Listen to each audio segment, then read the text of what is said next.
Children, believe it or not, are the first line of defense of every community. Children are quite sus, they're quite tough, and they give you a really hard time. When you enter into a neighborhood, they're there. The adults are busy doing their jobs or the shopping or whatever.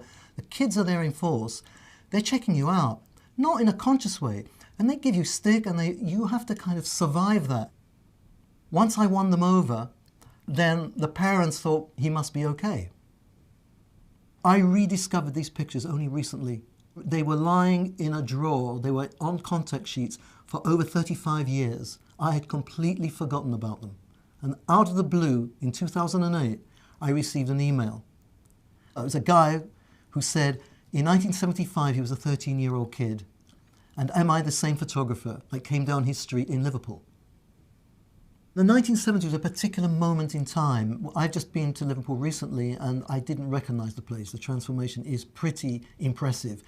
Vast areas had disappeared. They looked like they'd been flattened and bombed, but nothing put in its place. And of course the kids, it was a great place to play. There was always rubbish tips. They were setting fires to it. I mean, and in those times maybe the parents were not so concerned and gave the kids a lot more freedom. That's just the backdrop. They're not bothered. They don't really know what bleak is. They're just having fun. I was basically comparing two areas. One where I was living, an area where the traditional housing had been knocked down and replaced with these new social experiments, these high-rise, which were a disaster. I lived in one of them for the 6 months while I was there. And I found another area, which then in those days was called Lodge Lane. Nowadays it's called Toxteth. And there I found two particular streets. One was called Handel Street and one was called Mozart Street. Brilliant, classic. Long terraced streets with two up, two down, virtually no traffic, lots of kids, lots of action, games and stuff in the street, parents, people sitting on the front door, mums and aunties and grandparents. Ian was one of the kids in Mozart Street. When I sent him the pictures, he identified himself.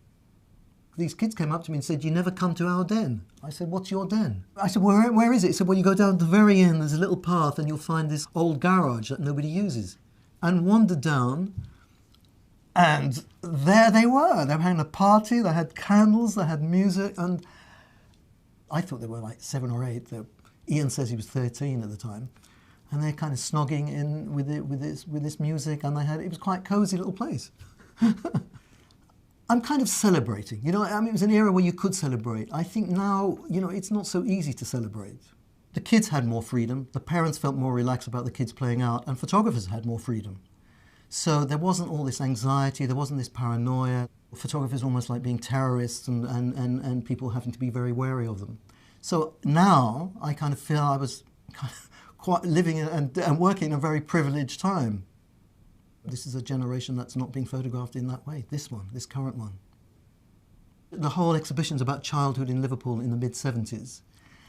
And it's only part one because I'm hoping that people who identify themselves or recognize themselves or their friends or their relatives in the pictures get in touch so I can make new photographs. And that will be part two.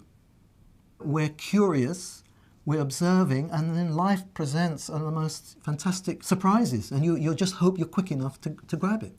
And the privilege for photographers is, we can actually show people what we've seen,